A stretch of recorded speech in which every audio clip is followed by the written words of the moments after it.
Hello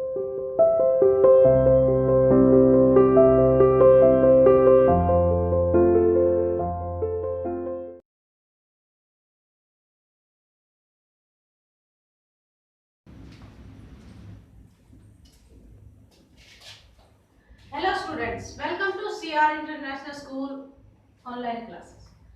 सो बेटा कल हम पढ़ रहे थे जो अपनी पोयम थी, क्या थी poem? From a railway carriage. ठीक है, बहुत ही इंटरेस्टेड पोयम थी। मैंने कल स्टार्टिंग के आपको 2 स्टैंजास पढ़ाए थे। क्या हिंदी ट्रांसलेशन थी बेटा इस पोयम की? जो पोयम का नाम है क्या था? एक रेल के डिब्बे से। ठीक है, फर्स्ट स्टैंजा में मैंने आपको बताया था कि कंपैरिजन कर रहा है पोएट।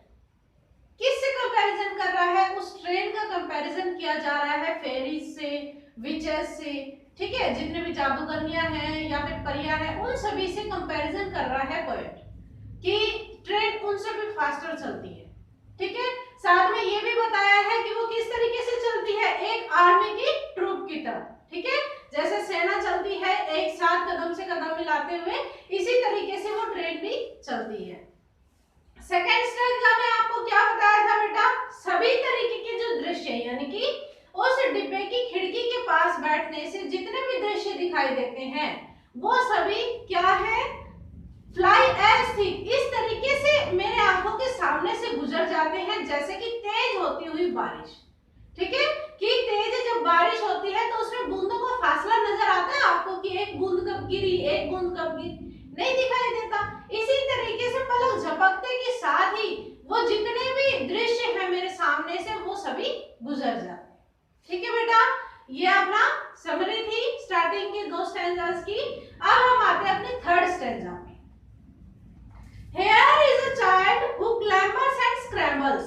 साथ में वो ये चीजें देख रहा था, मैदान देखे, चारागाह देखे उसने, ठीक है, और पशु देखे हैं, घोड़े देखे हैं, खुले मैदान देखे। अब देखो और क्या देख रहा है वो आगे चलकर।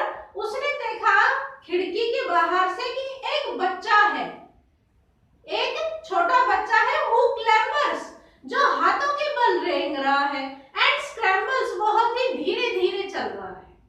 ठीक है, वो हाथों के बल रेंग कर बहुत ही धीरे धीरे चल रहा है। क्यों? ऑल बाय हिमसेल्फ, क्योंकि उसे इकट्ठी करनी है खुद, अपने आप वो खुद इकट्ठा करना चाहता है। एंड गैदरिंग ब्रैम्बल्स, ब्रैम्बल्स का मतलब होता है बेटा जो छोटी छोटी रस भरियां होती है ना, जैसे कि बारिश का जब मौसम होता है उस टाइम पेड़ पर छोटे छोटे फल होते हैं, बहुत ही छोटे, एक तरीके से आप वो लगा लो जामुन टाइप में। ठीक है, वो सभी जमीन पर गिरे हुए हैं, तो वो क्या कर रहा है? वो बच्चा नीचे जमीन पर लेटकर हाथों के बल रेंग कर उनको इकट्ठा कर रहा है। ठीक है, क्या देखा उन्होंने खिड़की के बाहर से कि एक पेड़ के नीचे एक बच्चा है जो अपने हाथों के बल रेंग कर, ठीक है, यानी कि जैसे ऐसे लेट कर और क्या कर रहा है? छोटी छोटी जो रसभरियां जो नीचे गिरी हुई है, जो जामुन छोटे छोटे गिरे हुए, उनको इकट्ठा कर रहा है। ठीक है, और क्या देखता है?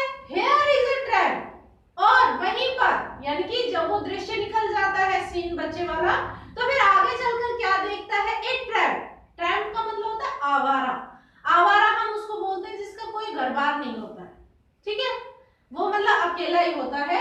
Here is a tramp who stands and gazes, और वहीं कुछ दूरी पर एक आवारा आदमी खड़ा हुआ है जो वहां खड़ा है और ट्रेन की तरफ घूर रहा है, यानी कि जितने भी ट्रेन आ रही जा रही हैं उन सभी को घूर रहा है। गेजेस का मतलब होता है घूरना। ठीक है बेटा, and here is the green for stringing the daisies, और साथ में जब वो आगे चलता है, ट्रेन और आगे चलती है, तो वहां पर वो क्या देखता है बेटा? डेजीज फूल होते हैं। ठीक है, डेजी एक फूल का नाम होता है कि बहुत सारे डेजी फूल खिले हुए हैं, और उनकी जो पत्तियां हैं, देखो कभी बुके देखा होगा आपने शादी फंक्शंस में जो बुके देते हैं, तो उसकी हरी हरी पत्तियों के टाइप में कुछ पत्तियां लगी हुई होती हैं उस बुके में साथ में, तो वो उसकी स्ट्रिंग है। ठीक है, डेजी जो फूल है उसकी पत्तियां हैं, वो क्या कर रही है? हरी हरी पत्तियां डेजियों के साथ, यानी कि डेजी जो फूल है उनके साथ खिली हुई है। ठीक है बेटा, इस स्टैंजा का मतलब समझ में आया? क्या देख रहा है वो जो राइटर है जिसने पोएम लिखी है, उसने क्या देखा कि ट्रेन से बाहर जब उसने उसने देखा तो एक बच्चा छोटी छोटी जो जामुन है, छोटे छोटे जो रस भरी है, उनको इकट्ठा कर रहा है, और एक आवारा आदमी है जो आती जाती हुई ट्रेनों को सिर्फ घूर रहा है। और क्या देखा, और आगे चलकर उसने देखा कि डेजी फूलों में बहुत सारे स्ट्रिंग यानी कि हरे रंग की जो पत्तियां हैं वो लगी हुई है। ठीक है बेटा,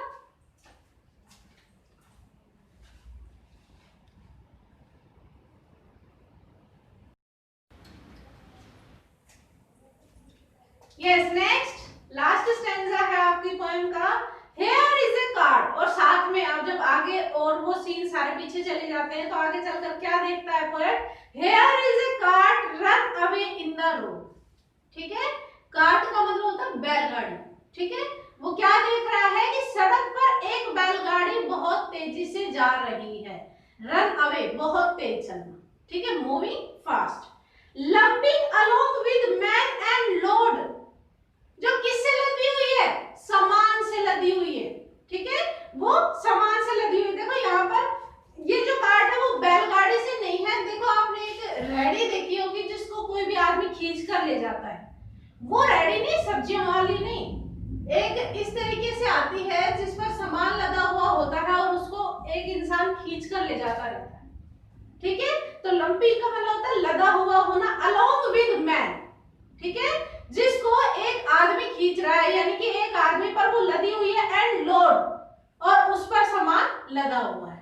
ठीक है, वो जो गाड़ी है वो सामान से भरी हुई है और उसको एक आदमी खींचकर ले जा रहा है।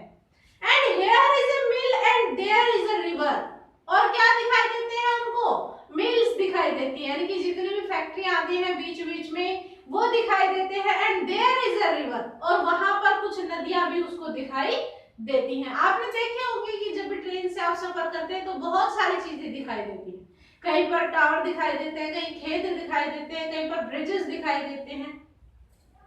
Each a glimpse and gone forever, और ऐसा प्रतीत होता है, कैसा लगता है कि मानो ये सभी चीज एकदम में हमारी आंखों के सामने आई और फिर हमेशा के लिए समाप्त हो गई। ऐसा ही तो होता है जब भी कभी आप बस या गाड़ी में सफर करते हैं। ठीक है, तो क्या होता है कि एक पेड़ आप देख रहे हैं, उसको देखे ही जा रहे हैं, तो अचानक से वो पीछे गायब हो जाता है ना। आप क्या करते हैं, फिर आगे देखने लग जाते हैं, फिर आगे की चीजें भी धीरे धीरे पीछे की तरफ चली जाती है। ठीक है, तो पोएट यही कहना चाह रहा है कि each a glimpse and gone forever, ऐसा लगता है कि सभी चीजें जो एक बार नजर आ रही हैं वो हमेशा के लिए धीरे धीरे समाप्त होती जा रही है। ओके बेटा, ये आपकी पोएम थी, आपको इसको अच्छे से रीड करना है। ठीक है, हिंदी ट्रांसलेशन इसकी सुननी है, और होप आपको स्टार्टिंग के 2 स्ट्रैंजास अच्छे से लर्न हो गए होंगे। जब भी आपकी गूगल मीट की क्लास होगी तो उसमें आपसे ये पोएम जरूर पूछी जाएगी। ठीक है, कि फर्स्ट स्टैंजा में क्या बोला है, सेकंड में क्या बोला है, ठीक है, किसका कंपैरिजन किससे हो रहा है, थर्ड स्टैंजा में कौन कौन से सीन आए हैं, इस तरीके से आपको इस पोएम को लर्न करना है। ओके बेटा, थैंक यू।